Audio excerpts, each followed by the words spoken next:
आज इस वीडियो में हम बात करेंगे किचन की कुछ एक ऐसी आइटम्स के बारे में और उनसे रिलेटेड हमारी इंग्लिश के सेंटेंसेस क्या होने चाहिए जो आप डेली बेसिस पे करते हैं। ये रोजाना यूज होने वाली चीजें हैं और इन्हें हम इंग्लिश में कैसे सेंटेंसेस यूज कर सकते हैं वो हम बात करेंगे और इनके नामों को भी जानेंगे, किस तरीके से इनका कैसे हम नाम याद रख सकते हैं।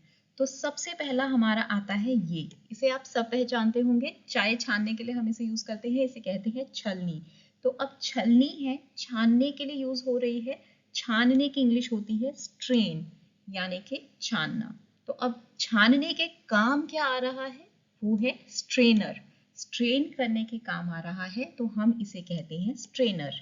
अब अगर हमें किसी को कहना है चाय छान दो तो हम कहेंगे स्ट्रेन द टी, सिंपल, कि आप चाय को छान दो। और अगर किसी को बताना है किसको यूज करके, यूजिंग स्ट्रेनर। ये है कद्दूकस करने वाला। अब कद्दूकस करते हैं हम तो उसे कहते हैं ग्रेट करना, मतलब कद्दूकस जो कर रहे हैं वो हुआ ग्रेट।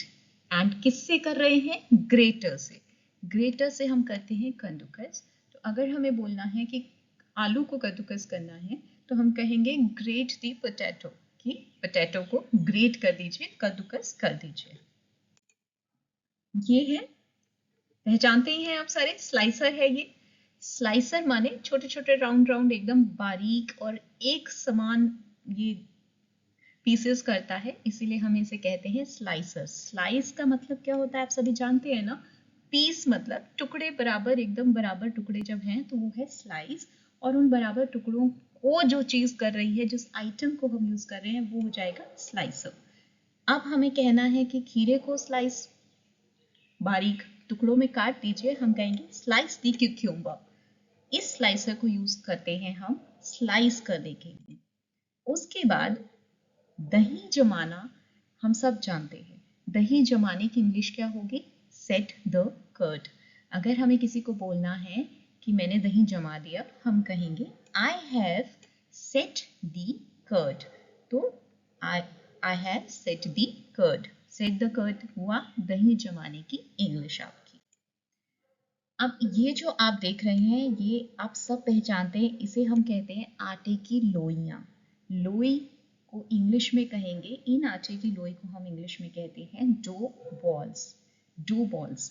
अगर आप देख रहे हैं कोई बना रहा है चपाती, तो चपाती बनाने से पहले गोल गोल बनाते हैं ना, तो वो है she is making the dough balls. ये हो गया यूज हमारे वर्ड डो बॉल का। अगर कोई आटे की लोई बना रही है लेडी, तो आप कहेंगे she is making the dough balls.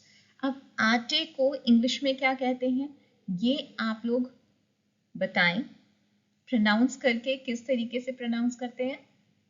बहुत सारे लोग इस वक्त गलत प्रोनाउंस कर रहे होंगे जरूर से। आटे को इंग्लिश में कहते हैं फ्लावर। देखिए, फूल को भी फ्लावर कहते हैं एंड आटे को भी फ्लावर कहते हैं। आप में से बहुत सारे लोग होंगे जो आज तक आटे को फ्लोर कहते हैं, ये फ्लोर नहीं होता है, इट्स फ्लावर, ठीक है। और अगर हमें आटा गूंदना है तो गूंदने की इंग्लिश क्या होगी, नीड।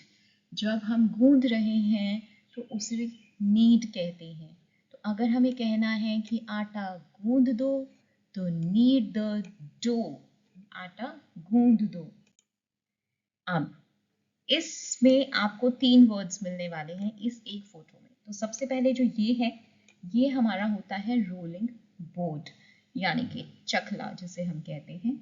और ये बारीक सा जो आपको दिख रहा है, इसे हम कहते हैं रोलिंग पिन, यानी कि बेलन, जिससे हम रोल कर रहे हैं। और जब हम चपाती को बेल रहे होते हैं तो उसको हम कहते हैं रोल आउट। समझ गए आप, चकला हुआ रोलिंग बोर्ड, बेलन हुआ रोलिंग पिन, और चपाती को बेलना हुआ रोल आउट करना।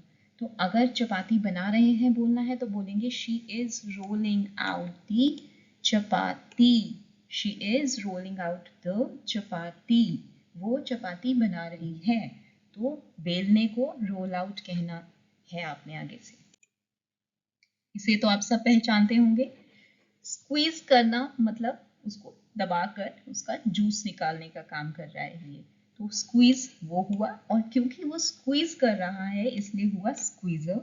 अब अगर हमें किसी को बोलना है कि लेमन का जूस निकालना है तो हम ये नहीं कहेंगे कि please take out the juice of lemon, हम कहेंगे squeeze the lemon, simple, as simple as that, ठीक है, आगे से आपने ये सारी इमेजेस अपने माइंड में अच्छे से बिठा लीजिए और इनके नाम भी। इसको हम कहते हैं स्क्वीजर और इससे हम करेंगे स्क्वीज।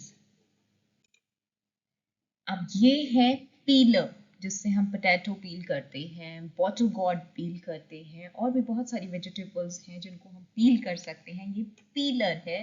पीलर मतलब जो छिलका निकाल रहा है, पील मतलब छीलना, मतलब उसका छिलका निकालना। पील वो हुआ तो जिससे हम पील कर रहे हैं वो है पीलर। अब यहाँ पे दो हम चीजें एक ही स्लाइड में सीखने वाले हैं, एक ही जगह पे सीखने वाले हैं। सबसे पहले ऊपर वाले में क्या हो रहा है, ये आप अगर पहचान रहे होंगे तो ये आपका एक माइक्रोवेव या ओवन है जिसमें हम खाना कर रहे हैं गरम। खाना गरम करने की इंग्लिश को हम क्या कहेंगे, heat up. Heat up the food. अगर आप कह रहे हैं खाना गरम कर दो तो बोलेंगे हीट अप द फूड। और अगर एग्स बॉईल करने हैं या कुछ भी बॉईल करना है तो उबालना है, तो उसके लिए इंग्लिश क्या हो जाएगी, उसके लिए इंग्लिश हो जाएगी बॉईल। हम वहाँ हीट अप यूज नहीं करने वाले हैं, हम यूज करेंगे boil. So I am boiling eggs, वहाँ पे बॉइलिंग आ जाएगा कि मैं एग्स बॉईल कर रही हूँ। लेकिन अगर खाना गर्म करना है तो उसकी इंग्लिश है हीट अप, वहाँ पे बॉईल नहीं आएगा। गर्म करने की इंग्लिश हीट अप है और उबालने को हम बोलेंगे बॉईल करना। ठीक है, अगर ये वीडियो आपको पसंद आया है और अगर कोई भी कंफ्यूजन है तो आप नीचे कमेंट्स में बताइए। मैं कोशिश करूंगी कि आपके उन कंफ्यूजन्स को, उन प्रॉब्लम्स को सॉल्व कर सकूं कमेंट्स के थ्रू। अगर नहीं तो हम नेक्स्ट वीडियो में उसको लेंगे। इसी तरह के और भी वीडियोस के लिए इस चैनल को सब्सक्राइब कीजिए। Thank you for watching.